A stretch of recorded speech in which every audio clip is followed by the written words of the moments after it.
welcome to one of the most tedious, long, and godforsaken worlds in Wizard 101. We are at the one, the only underwater full world. That is Celestia. So, my contempt from this world, it just comes from, just the ability of not really having much to do. It's just I don't really care much for the underwater scenes like these ones. It's like I'm viewing it and it's not fun to look at. I know people love to complain about Dragonspire being that way, but I feel like Celestia does that a lot too. However, what it does bring is you no longer can always predict what your opponent is gonna do because uh, they can crit anytime they need to. They can block anytime they need to. So it's gonna take a little bit of getting used to when you get at this point of uh, the start of the second arc, which is this one, which is Morgan's Saga. So yeah, I just managed to make sure that I went through Winter Test, Grizzlime, and however, I left Zigzag for after Celestia, so let's see how that goes. But I went through those two things, and so it really helped me. I mean, as you can see, I was able to get to, by the end of that, level 60. And level 60 was more spent in the first area of Celestia. This is like technically the second. That one I kind of moved past. I kind of lost in recording. Like I had it and I didn't edit it correctly. So editing time, I lost it. Basically, that's what happened. And so I had this part. So at least it's something.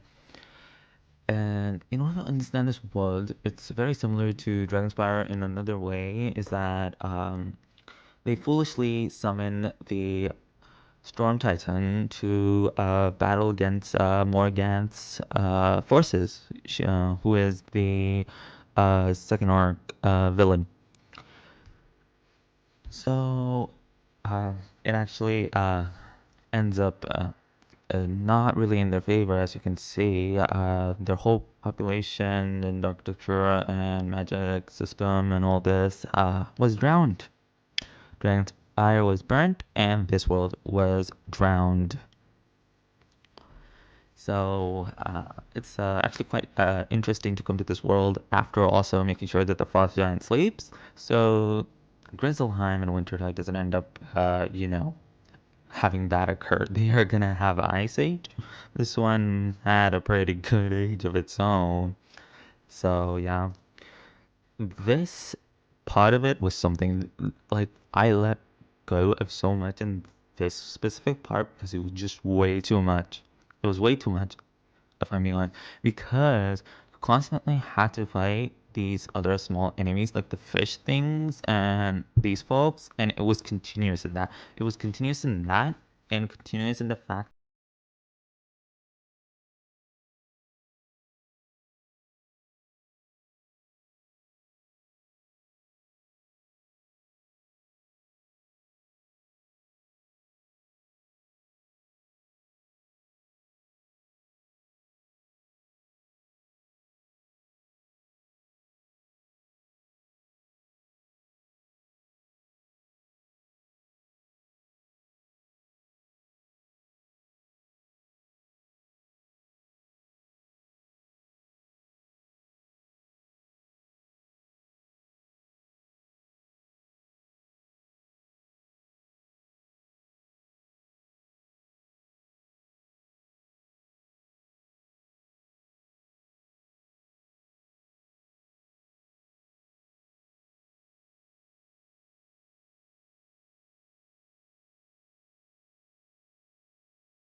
you've got to take what you know and, just be very smart, which I am not, unfortunately. um, that would have done a ton had it been previous.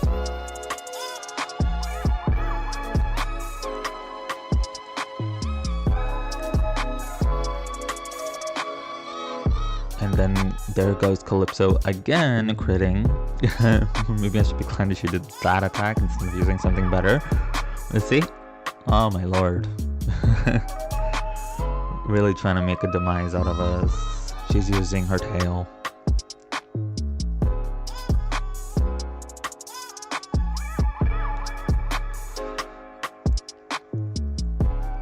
And the thing with the Calypsos and the Sharks, so back to the storyline, I guess. Let's just watch Calypso for a bit. This part of the sound is just insane. I guess I can decrease it when I my voice is probably gonna be higher than that, so that'll be fine. So we managed to defeat Calypso. Yay! Dragon Rider. That's kind of my strategy now. It's like when I figured that out, that I could Ifrit first, so that way the next attack that's gonna be coming in a bit will be hugely powered down.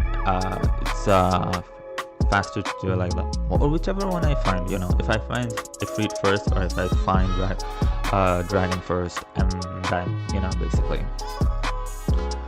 And then this one, I believe, yeah, this is another one we had to go into. Just like kind of showing my deck, deck. Wait, am I at Calypso again? Did I really put Calypso again? I think so. What? Oh lord. No. Is it? Really? Oh no. Oh my god. Yeah, no, we're talking to her, so we're not battling. Yeah, after that. Thank goodness. I really thought I left that in there, like the first part and the second. Oh my god, it's ridiculous. Oh boy, this is what I love. That could be a little controversial. But human rights, baby, human rights. Okay, I left.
Way that he looks like a different shark dude.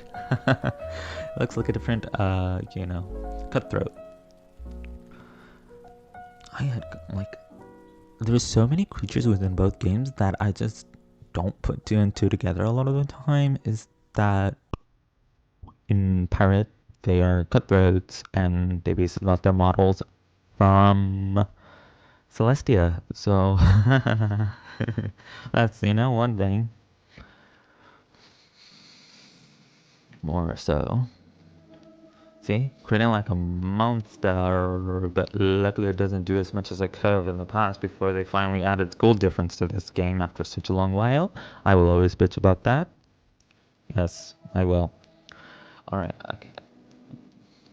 Well, moving forward with him. Here's like kind of, and I also became to the realization that I got the wrong aura. I should have learned the aura that lets you do more damage. Instead, I got I what's the word? Impatient or heedless or anxious.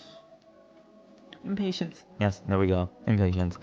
I got impatient and I just wanted crit. I wanted 100% crit. Which, I don't know, man. Eventually, having more damage is actually the way to go. Crit is really on those places when you don't really. But it's very good for mobs because really, I think in fun mobs you're not really gonna, use the other aura. Um, so it doesn't matter. Auras don't matter. Just bring together. Don't have a brain fart. Two things together. The damage aura or critical aura for. See, we found the Sin Plunket, so you'd think it would end here, right? Because that's what we needed. We needed to rescue Thurston Plunkett, but as usual, that is not the case. So now we have to activate all these areas and go in them and get what we need from them and help these warring clans of sharks and crustaceans and what's the other one? Fish. The fish in their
in this game specifically, right? But I will say they're 1,000 times better than Dragonspire companions in one, not companions, mobs and bosses. They do not weakness as much. Yes, they don't weakness as much. Thank God. And now we have to defeat the lieutenants of the sharks and then get to the top lieutenant, a commander of Morgan most likely in Celestia, because they seem to be quite evil. And if I do not have that realization, that means I'm not really connecting two and two together. But since I didn't follow the story completely, because Celestia is long and not beautiful until you reach this part, or if you're on the floating land. I think I left out the floating land also, but it happens. It happens. A lot of it was cut out, like so much. But through my summary of it, just basically in order to be prepared to have good crit, I don't think at this point you're really gonna have good enough block, but that would be a recommendation too if you don't want to die. But simply you need the damage and you need the crit. But to live, you also need the blocks and some resist, right? Oh, it's like that, you know.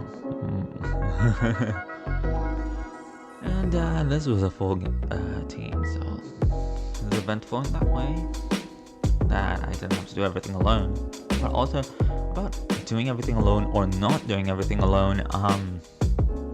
When I am with everyone, I feel this like very strange pressure that I'm not performing well enough, or if I don't make the right call at the right time, it's the audience will notice, or specifically the people that I'm teamed up with will notice, and subconsciously I will feel very crappy because of that.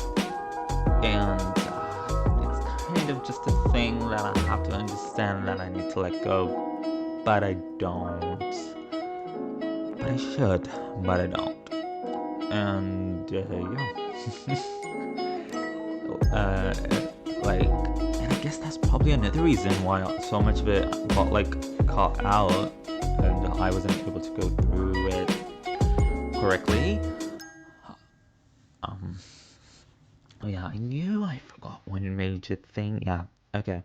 So reason why Morganath, is after this world is because of the celestial spells. You have the auras, if you had the enchant, and yeah, Moon. Forget about Moon. Ridiculous. Okay. So, all right. The major thing, yeah.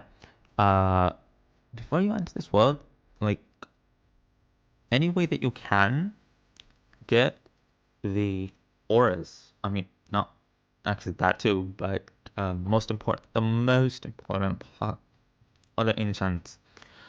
You really should get the enchant that I have, or you just most of the enchants I got online, like I spent so much gold on it.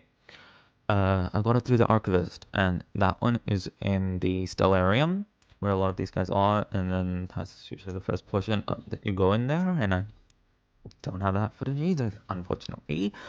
However, in there you have an Archivist, basically a librarian for the Celestian world, basically. He's like a architect of it, and it makes sense because you need enchants, you need all these things that are obviously not available or are not really a thing in the first part.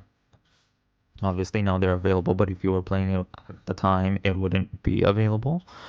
Oh, yeah, enchants have your deck like side deck for treasure pots, have it filled with enchants, have it completely full with enchants, and yeah, because when you're gonna be putting enchants within your card deck and everything in your own school deck, you already have enough of other spells, like so much of them, right? So why really waste it on a slot over there when you just can discard and get a uh, enchant from the side deck? And then here we have, in my personal opinion, alright, with the previous fight that we were in, it should have ended right there. Like, this part is just tedious to me and something I don't really care for, with Astras and the moon guy whose name I don't know because this guy's a lot more annoying than him. What he tends to do is the continuous use of shields. Alright? I think every time you put up just look around rather than waffling. Let's see what it does. Let's see what are his feats, because even I forgot. I'm so bad at remembering things. Yeah. Okay, he loves to be used a defensive aura, although that's not his sheet. I don't know if it's gonna be shown here. um, but luckily my balance dude, like me, is at actually a very high level for this world. See, every time you attack him, he's gonna add a minus 90 shield. Yeah. Every time you attack, he's gonna add a minus 90 shield. So what I would say, like, one person makes sure to get rid of his shield, the other person makes sure to hit hard and hit fast. but I was having existential issues, right? See, just going for it. I'm like, in my head, I'm freaking out. I'm like, okay, I really hope that that's not the case. I hope that's not happening. But it seems to be the case. So let's see. I'm just like, I don't know. I was completely out of it at this point. When I say it should end at the Mogan, um, and once you defeat her commander, I mean it. But I'll definitely give it to this part though. These bosses were interesting, and kind of set a precedent to what you're gonna be experiencing a lot throughout the rest of the game. And here too, like it really starts to feel like RNG and how it is in Pokemon. Like when you reach this portion, RNG starts to really affect a lot of it, and that's, in a way, it's fun because that's more of a challenge, and you're just not blade insane, blade insane, blade insane, just hit. However, there's a balance, alright. But in order to have something be fun, you kind of do need it to be a little ridiculous at times, which is why nowadays I tend to look more towards story and the puns. I love the puns. I love the references. I love the puns. I love when I can, pick up on those things. And I can figure out what they're trying to reference or what part they've taken from history, the world, modern times, what's currently going on, and in the world, and how they implement that within the game in small little snippets that if you know who, you're gonna know, and if you don't know, you're gonna be irritated by it. It really depends on the type of creature they create. But yeah, it's a give and take. I personally love humor like that, but it's probably not everybody's cup of tea. But it's my cup of tea. So I just want to put that out there every time, really. And it would just the other part of this, which is actually way more annoying, are the weirdness of these puzzles and me kind of just going brain dead on them puzzles on here. So yeah, by this point, after the puzzles and the cheats start to get quite confusing. Oh, I know what the thing is when I'm playing with other people, is that I'm expected to be a hitter school, and I just put that pressure on myself, so I get an inferiority complex when I'm with other hitters and they do that much better than me. I get a inferiority complex.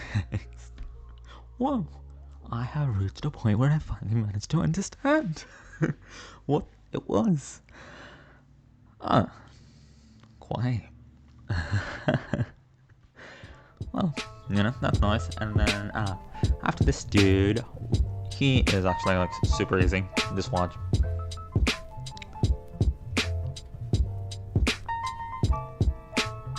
Your way into my heart? Oh, never mind. He also does the shield thing. So the other guy does it if you attack. This guy does it if you blade, I believe. So I was like, you know what? Might as well just go for it. What do I end up doing? I think I ended up doing wildfire? Really? Let's see. Yeah, it fizzled. Of course. Yeah. That was gonna be my thing against him. But yeah. I'm just glad he was able to take a lot of hits. Cause oh boy.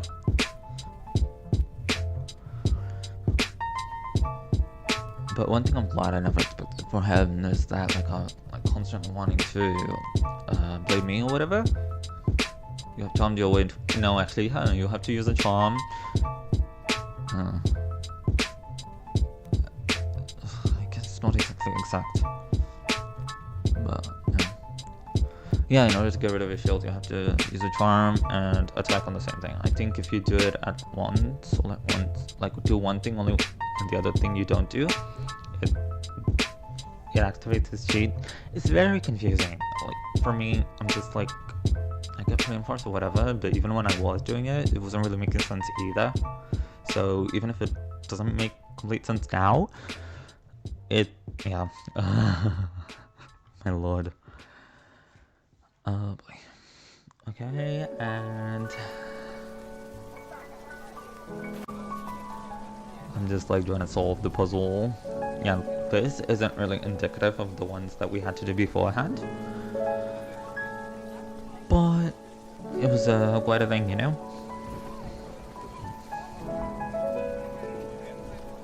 See? I was like, no, I'm so sneaky. I'm being able to avoid these things, and I'll let him beat the other ones. I'm hoping I can beat these ones fast enough. But guess what? I need help again. I'm so bad. Oh wait. Man. Yeah.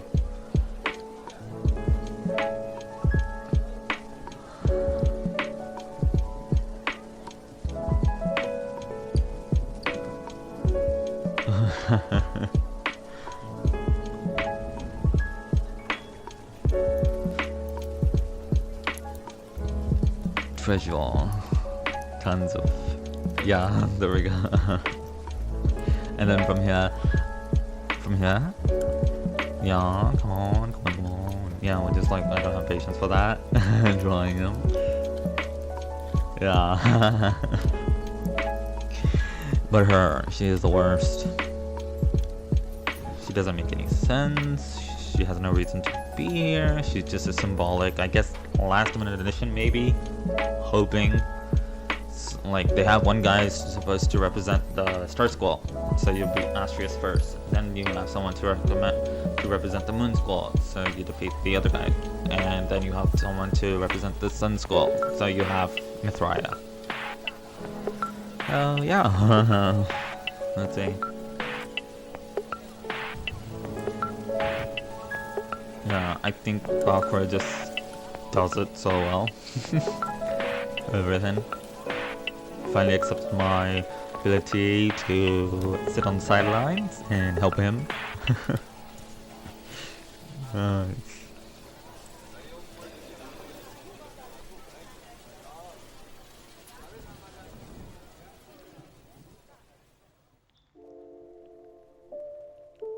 Yeah, that part of the song, maybe I shouldn't have that in there. It's so strange. But yeah, see, look, she's gonna heal, she's gonna attack, she's gonna heal, she's gonna cloud the cloud, she's gonna blah blah blah blah blah. There's too many annoying things, for God's sakes, and then we have to... I remember having to beat this one for the like skeleton key boss for that treasure box guy in Mirage, and he transforms into a lot of the previous bosses and then uses their cheat. And going against Mithraia was so annoying.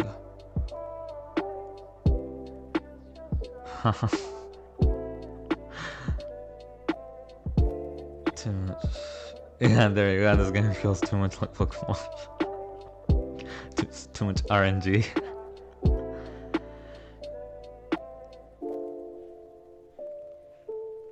My man, Valkyrie. Nice. And that is Celestia. Left out a lot. I'm sorry. Thank you for being here with me. And I mean, it's a lot of like very important parts I have in there. It's a lot better. Thank you. Hope to see you soon. Please leave a like, subscribe, and a comment.